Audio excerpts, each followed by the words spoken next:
In the summer of 2023, I remember I was sitting in the hospital and waiting for the doctor to come in, and I was crying nonstop for 6 hours. And all the nurses, all the doctors were asking me questions, and I had no idea what was happening. All I knew was that the nurses was like, "Oh, you just had a panic attack." And I'm like, "Oh, so I'm not dying? Like, okay, like this is not death." A part of me was really not happy with that. I was like going through a very terrible breakup. I was laid off from my accounting job, and I had just moved out of my family, and I had started living independently, and all of a sudden my life came to a big halt. I was suffering through panic attacks, depression, anxiety, PTSD, and not wanting to live life anymore. You see, I spent more than $200,000 to solve this $1 million question I had. How do I get out of this situation? How do I heal from narcissistic abuse? How do I heal this heartbreak that it's killing me, like like how Taylor Swift said, death by 1,000 cuts. It literally felt like that. It literally felt like somebody had poked needles in my heart and I was just bleeding. Like I had no energy to do anything. Like day-to-day activities felt extremely difficult and challenging. In solving this big problem for myself, I became a therapist and a coach. Don't ask me why. But once I figured it out for myself, it's my mission to help other women figure it out as well.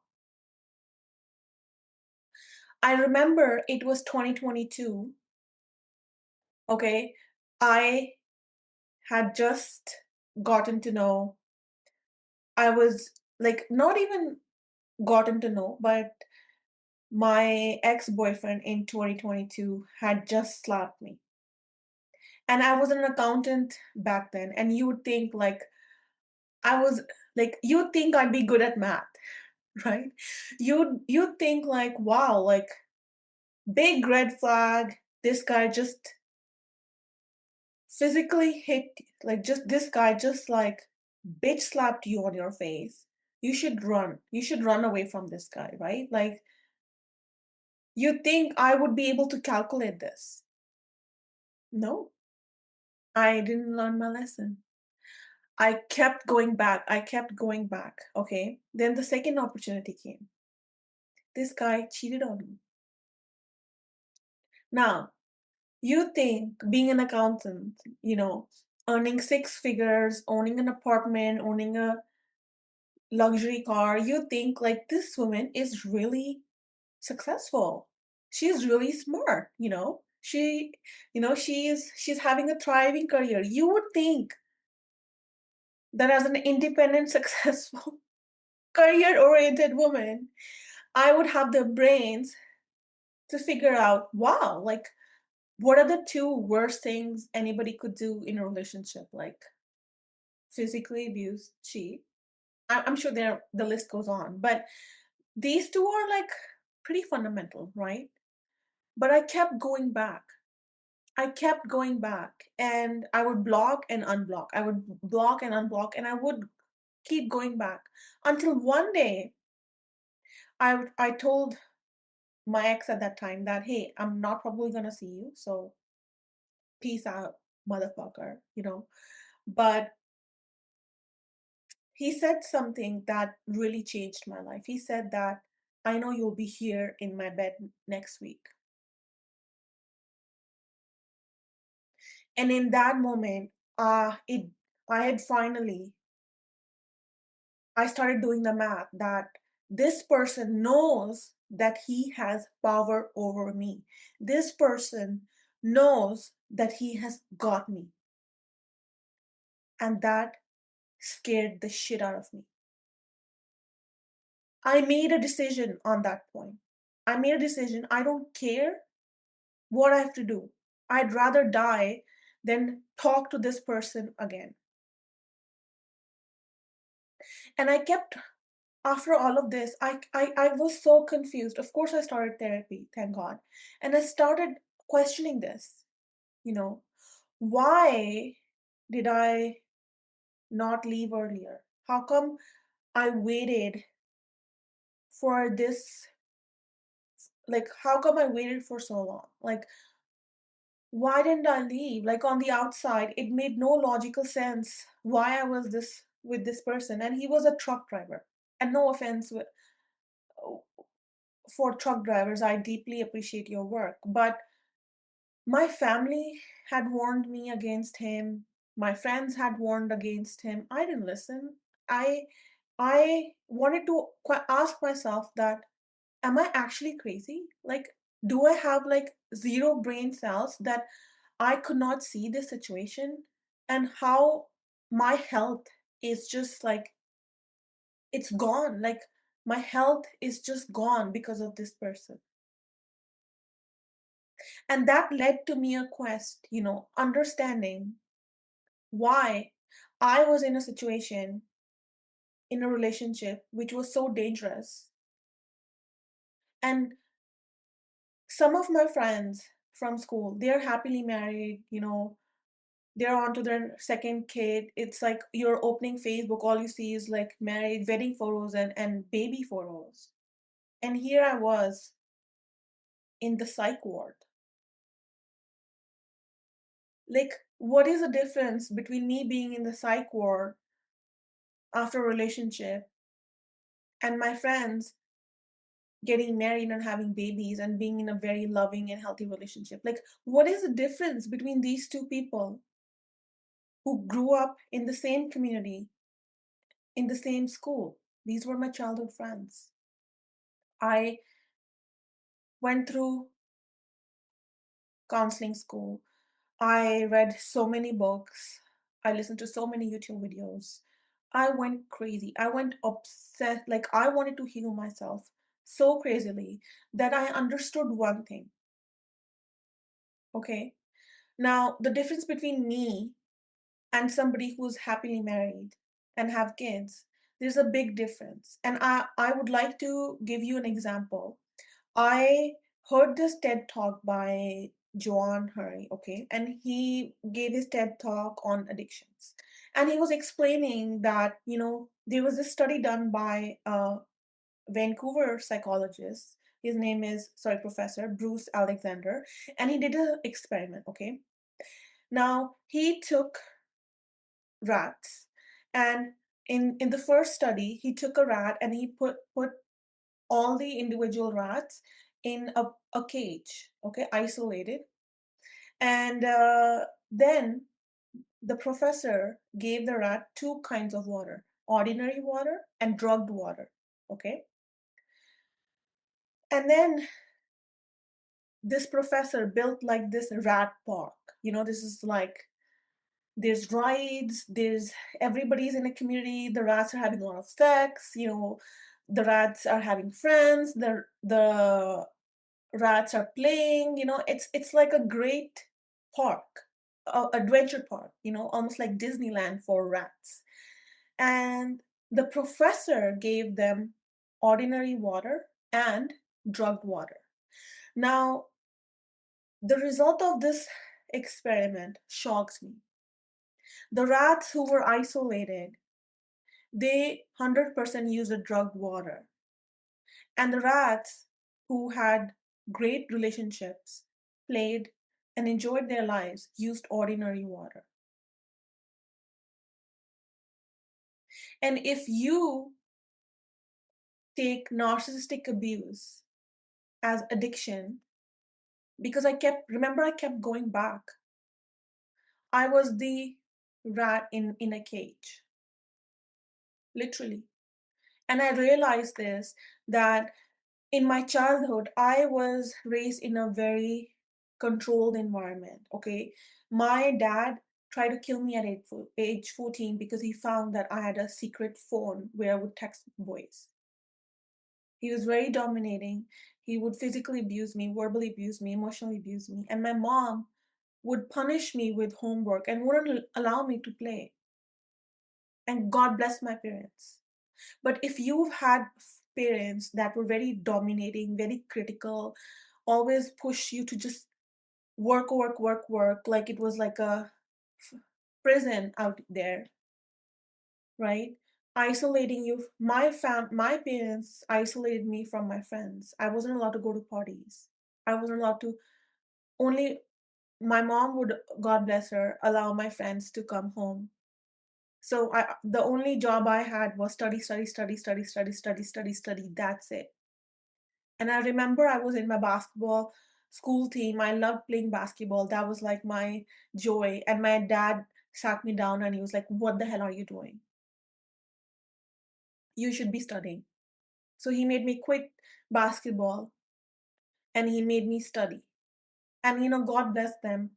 But there was a lot of childhood trauma. And you can experience this too. If you don't, for example, if your parents died early on, or if your parents went through a divorce, or you saw your father addicted to something, like if or your father would get very mad at you and physically abuse you, all of this counts as a cage, because the your family is your number one primary source of love on this planet, right? Like when you're born, you would think that your family would love you. You would think that they would protect you. You would think they would nurture you. You would think they would make sure your emotional health is taken care of. And my dad put me through a private school. He invested a lot in my education. But when it came to play, friends, taking me to family outings, no social life whatsoever, right? So I was in a cage. I was in a cage and I got addicted to abusive men. Abusive men to me was my cocaine, right? Now, you would think that when you see this experiment on rats, right, you would think that, oh, you would have so much compassion for the rat who was in isolation, right? Who used the drugged water to calm itself down. You would have compassion, right, for the rat. But for me, I didn't have any compassion in the beginning. I felt ashamed. I felt unworthy. I felt guilty. And when we heal in isolation, that's that's what happens. We become the abuse in our own minds, right? So my message to you is that, you know, you think 60 to 70,000 thoughts in one day on average, and every thought has an emotion, right? So you cannot escape your thoughts, you cannot escape your emotions. But when you are going through a heartbreak from narcissistic abuse, cutting contact is one of the most difficult thing to do, because you are realizing that, oh my God, in order I was in a cage, I felt very alone, and I was in denial that I was in a cage, and that's why I accepted abuse, because the in the relationship the good times were really good and the bad times were really bad, so this became like an addiction. So you tell yourself like, oh my God, like i I was in a cage, I was in a prison, and I got into this relationship thinking this would help me. This would make me feel less alone. This would make me feel loved. I would feel connected. We as human beings, we bond very easily. It's in our nature. You could bond with heroin, or you could bond with your family, friends, your career.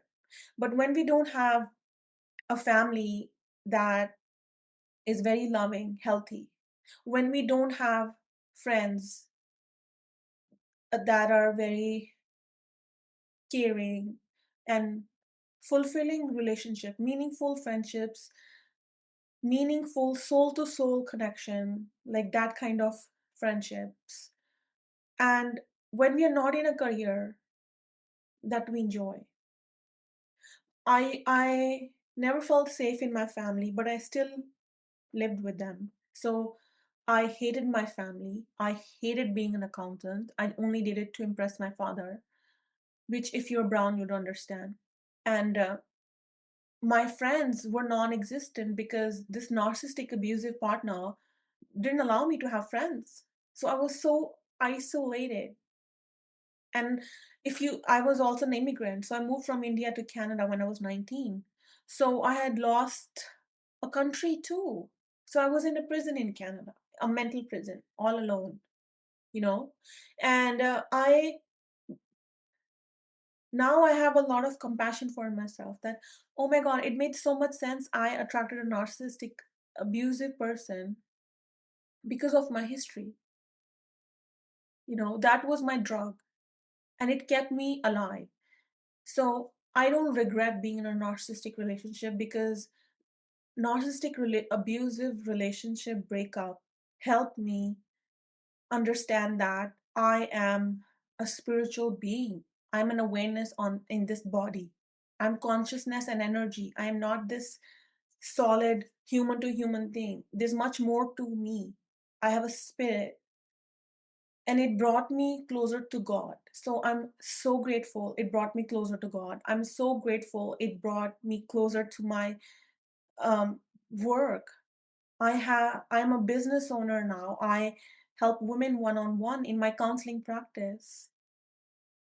If you would have told me in when I was in the psych ward that, Jasleen, you're gonna be a therapist, you're gonna be a coach, and you're gonna help make a difference in the world, I would have laughed at you. I was like, "What? Me? Are you like, I'm in the psych ward. What are you talking about?"